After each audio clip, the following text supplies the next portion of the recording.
Hey everyone! Today we will be continuing our behind the scenes series with Harry Potter and the Half-Blood Prince. This is the sixth film in the series. If you want to be notified when the other movies are covered, make sure to subscribe and click the bell for notifications.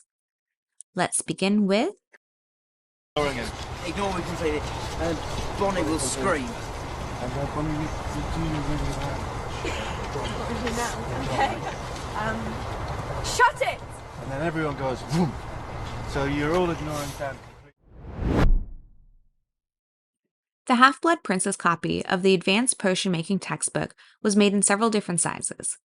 A large version was created for when the camera needed to show the prince's handwritten notes inside. A mid-size version was designed for distance shots without the actors in the frame. Lastly, they had a small, or rather standard-size copy for when any actor was holding or interacting with the textbook. A scene that wasn't in the books but was in the movie was Burrow being burnt down. To film the scene, they only had one shot to get it correct. There was an exact 1/3 size, or 20-foot tall, miniature replica of the Burrow. It took over 6 months to build the miniature and only 6 minutes to burn it down. Early in the movie, we see Dumbledore and Harry in a house that's in disarray. Dumbledore believes this is where Horace Slughorn is hiding. To create the scene, the room was cyber-scanned in its clean state. Then all of the clutter and damage was added in, and a second scan was completed. Dumbledore, Harry, and Slughorn were filmed in a mostly empty version of the room. Finally, the digital team animates the wreckage to a clean state and add the actors back in. Helen McCrory was originally hired as Bellatrix Lestrange for the Order of the Phoenix, but had to drop out when she found out she was pregnant. The new role of Narcissa Malfoy was being filmed, and Naomi Watts was in the running for the role. However, when Helen McCrory was ready to jump back into acting, she landed the gig. Horace Slughorn's wand was one of the heaviest models created for the movies. It was designed with a solid metal handle resembling a slug. It also had curvy metal lines within the wood to represent the slug's trail. But you're wondering right now, Harry, why I've brought you here, aren't you? Naturally, sir, after all these years, I've just learned to go with it. One's out, Harry.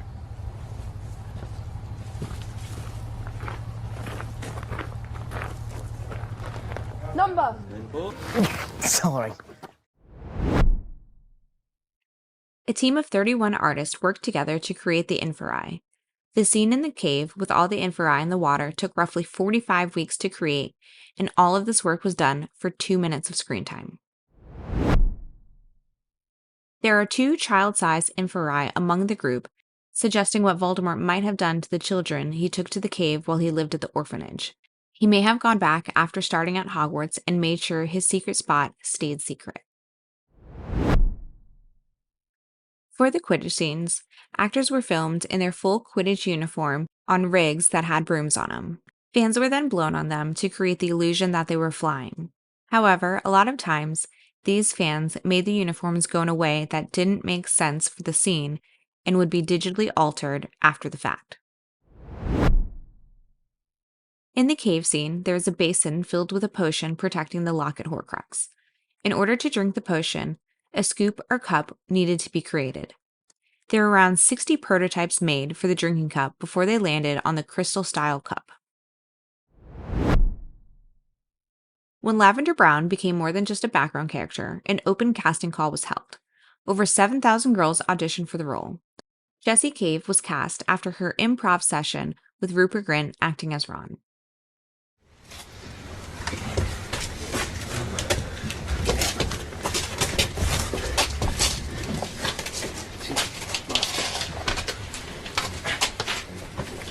That's good. Take your time.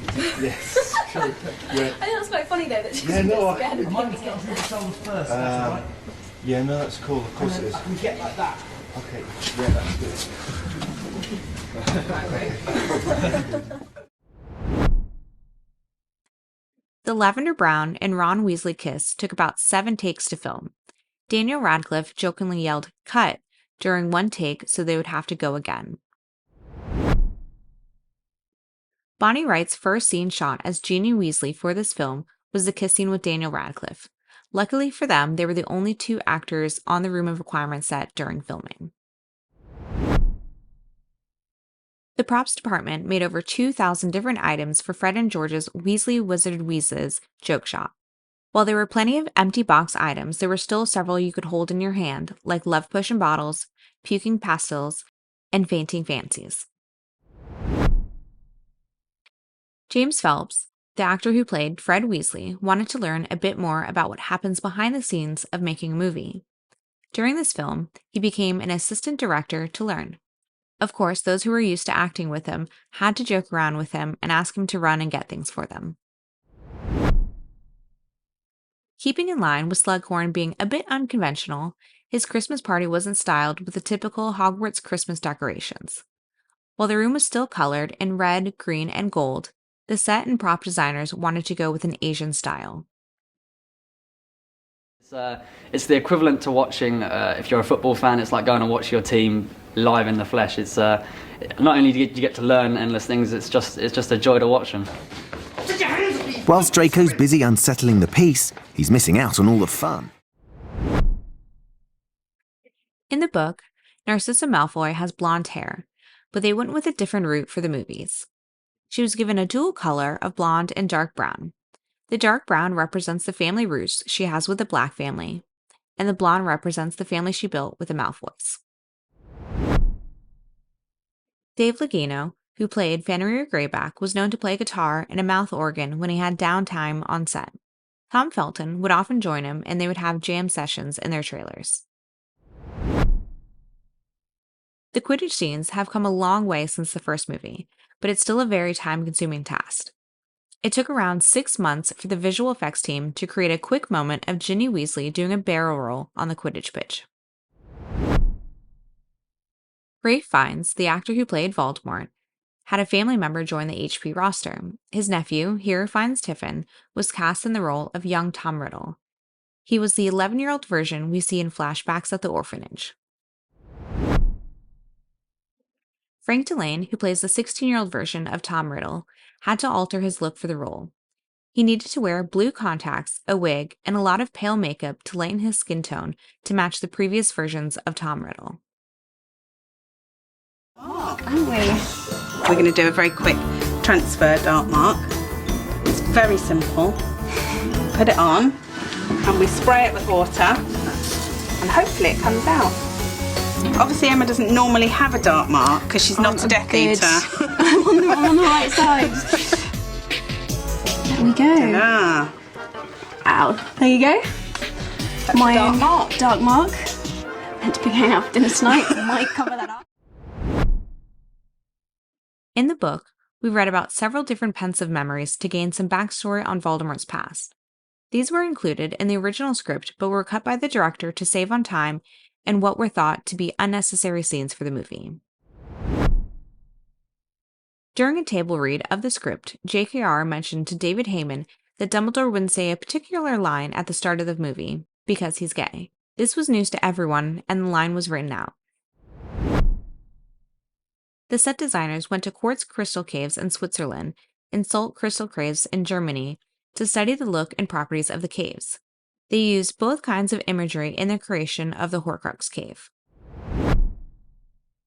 Another thing about the Horcrux Cave, apart from when Harry and Dumbledore arrive at the entrance of the cave and the center island with the basin and Horcrux, the rest of the surroundings were all created digitally.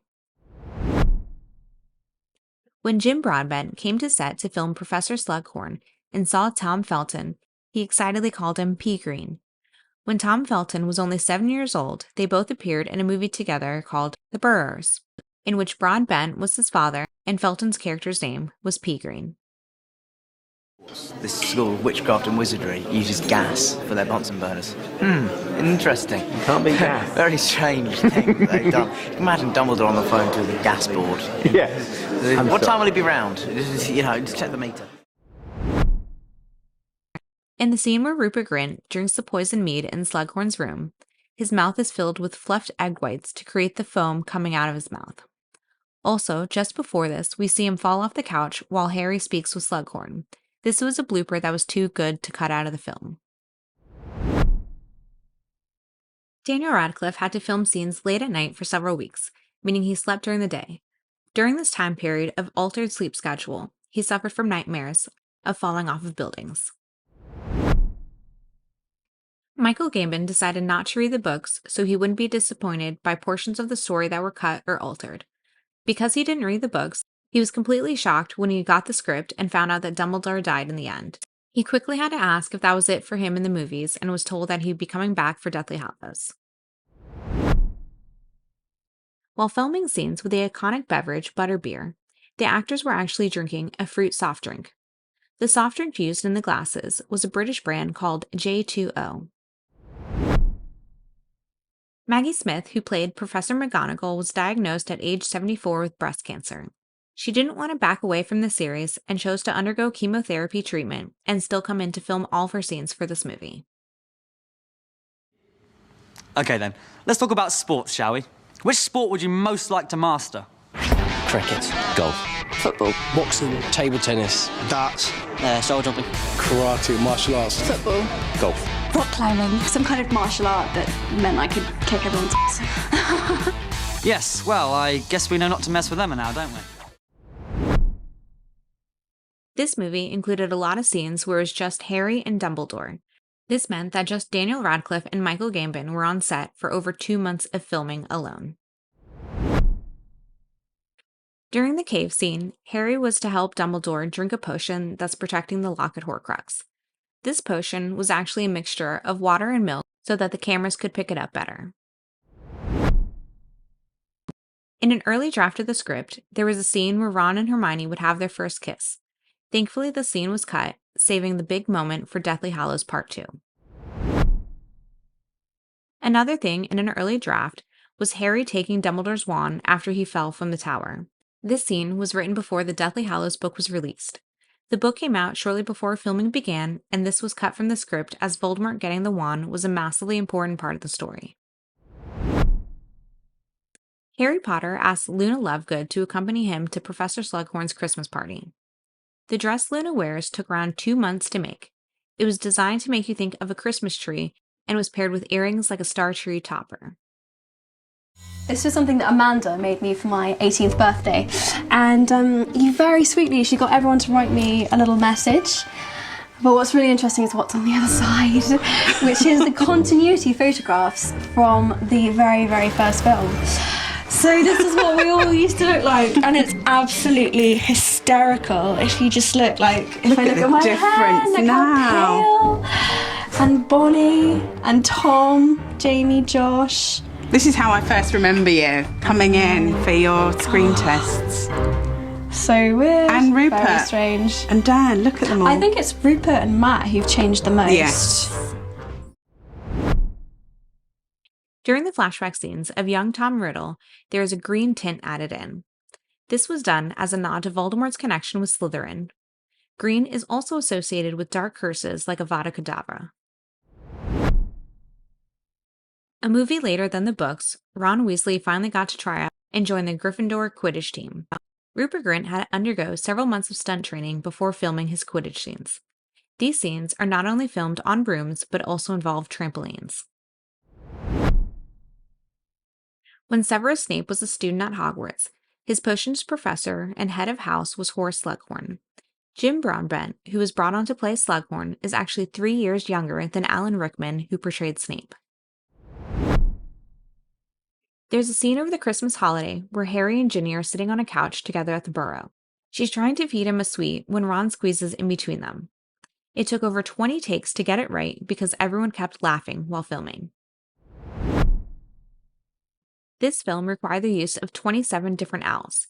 Each one of these owls also had their own double, just in case they needed to switch one out to get the scene done. We're here with Mark from the Special Effects Department at Harry Potter, and we're going to be learning about all sorts of things, particularly these cauldrons in front of me. What happens? Oh, okay. Right, how does that work then? Try that. With this? Yes. Okay. You ready? Okay. Ah, it's as simple as that. It is. That's very cool. Just press the red button. But there's got, Well, what we've got is we've got a bottle of gas, and we've got a electrically operated solenoid gas valve, which is what we're doing. So it's just simply opening and closing a valve, and then we've got a little tiny piece of firelighter, which is just going and that's just sat in there, to is ignite it? the gas as it comes up. And it comes... Yeah, very simple. Yeah. This movie includes a couple of scenes filmed inside the Burrow. Bonnie Wright, who plays Ginny Weasley, got to help the set designers create and decorate different rooms to give it the Weasley vibe. Bill Nighy was hired to play Rufus Scrimgeour in this movie. However, all of his scenes were cut and he wasn't introduced until the next installment of Deathly Hallows Part 1. Michael Gambon welcomed his second son to the world with his long-term girlfriend right around the time of the film's premiere. Gambon also has a third, older son with his wife, who you might have seen as an expert on the TV show Antiques Roadshow. When designing Weasley Wizard Weasley's products, the first designs were passed on. The designers were told to make them sound more vulgar, since they were coming from the minds of two teenage boys. Toys from America and Japan, made during the 1950s, 60s, and 70s, were studied to help design products and packaging for Weasley Wizard Weasleys.